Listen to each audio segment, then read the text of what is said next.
Russia is making every effort in the east and south, Zelenskiy. Ukrainian President Volodymyr Zelenskiy warned that while senior officials announced new developments on the southern front, Russia is dedicating all its resources to preventing Kyiv forces from launching a counterattack. However, Ukrainian military analysts say moving south will not be easy. Ukraine began fighting to reclaim large tracts of land in eastern and southern Ukraine captured by Russian forces during the February 2022 invasion. The aim is to capture the area around the eastern city of Bakhmut, which the Russian army captured in May after months of fighting, and the villages in the southeast, which stretches to the Sea of Azov. The Russian government said its forces attacked Ukrainian dissidents in the region east of Donetsk, including the area around Bakhmut.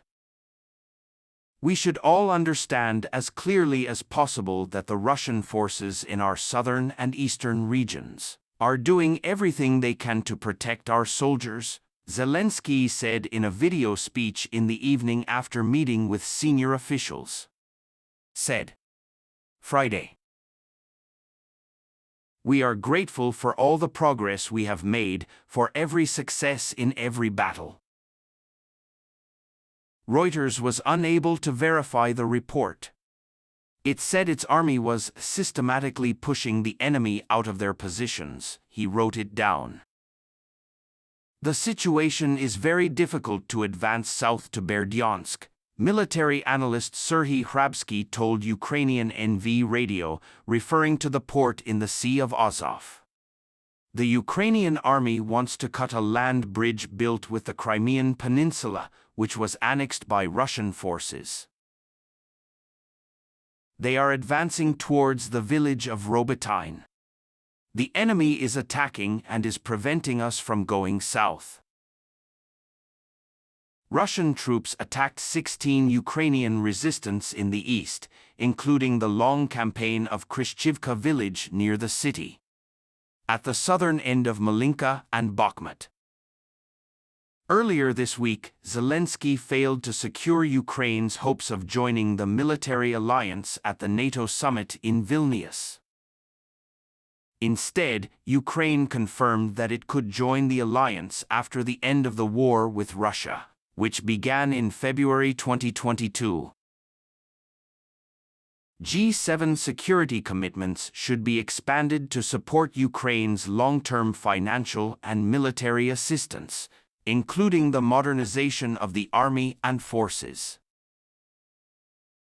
Ukrainian President Volodymyr Zelenskiy said the situation in eastern Donetsk and elsewhere was extremely difficult as Russia intensified its war on the first day of a full-scale offensive against Ukraine. The situation in the Donetsk region is very difficult. The conflict is fierce, Zelensky said in a video released on the night of February 5. But no matter how hard it is, no matter how big our hearts are, we have to be patient. Zelensky said Moscow has stepped up its attacks to make up for last year's failure. We see this in all sectors of the front, and we see the heart of the data. According to news. On the 25th, Kharkov, an important city in the east, and Kherson, a good port in the south, were also heavily bombed.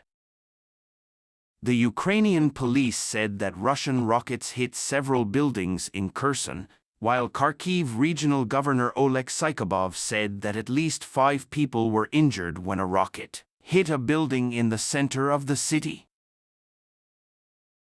Earlier today, Ukraine's Defense Minister Oleksiy Reznikov reiterated his request for more weapons, including warplanes, from the Allies, saying, "Let's pay more with your life," that the West refuses to send these planes.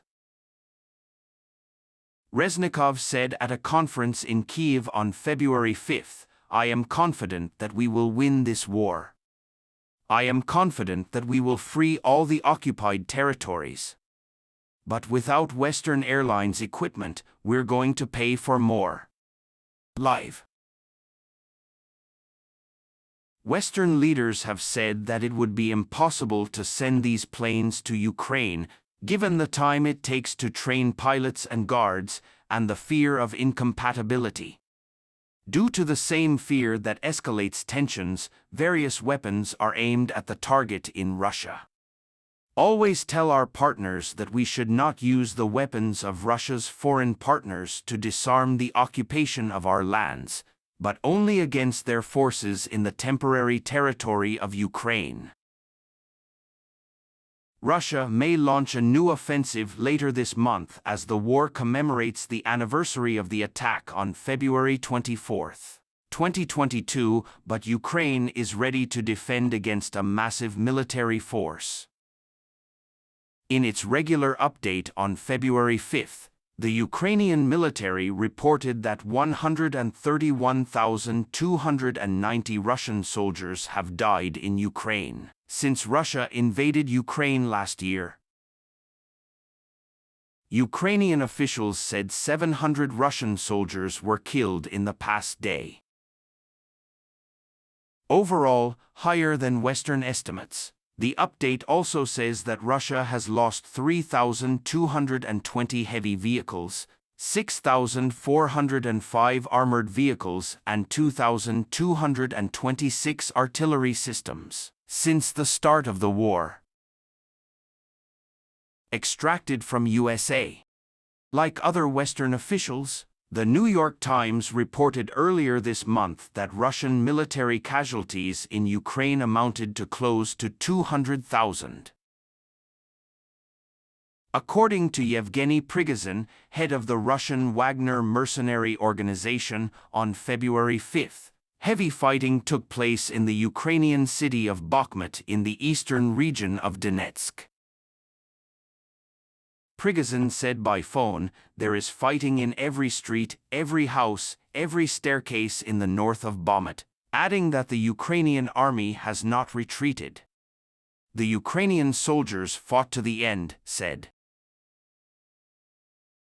Bakhmut was offset by repeated Russian bombings as Moscow tried to regain control of the city for months. Russia continued to make small gains in attempts to disable Bakhmut last week, the defense ministry said. As Russia advances, the M03 and H-32, the two main routes that Ukraine's defenses used to reach the city, everyone now appears to be under direct fire, said. In the change, which is regularly updated on February. The district's governor said troops still control the village of Bilohorivka in the neighboring Lugansk region, refusing to say some Russian-biased officials say the village was occupied by the Russian army. Serhiy Haidai told Ukrainian state media, "Our soldiers are still where they are, there is no one in Bilohorivka, no one entering, no enemy." He said the situation was fatal as the number of Russian attacks increased, but added that all attacks were thwarted by the Ukrainian military. 2 Russian missiles injured 3 people on February 5, northeast of Kharkiv, Ukraine's second-largest city, according to local officials. Governor Syhubov said the rocket hit a building in the city center. This request is not personally identifiable. In Germany, Chancellor Olaf Scholz has once again dismissed concerns that Berlin's recent decision to supply Leopard tanks to Ukraine could turn Germany into an internal conflict with Russia. Scholz told the German newspaper Bild, "We are carefully evaluating all arms deliveries to Ukraine and are cooperating carefully with our friends, especially the USA." Deutsche Presse Agency on February 5 leave this message in the comments. Has been released to the market. This alliance prevents war, said the German Chancellor, who was widely criticized for his initial refusal to send Leopards. During the phone call, Scholz also said that Russian President Vladimir Putin is not a threat to me or to Germany. British Prime Minister Boris Johnson said earlier this week that Putin threatened him with a bomb for a minute.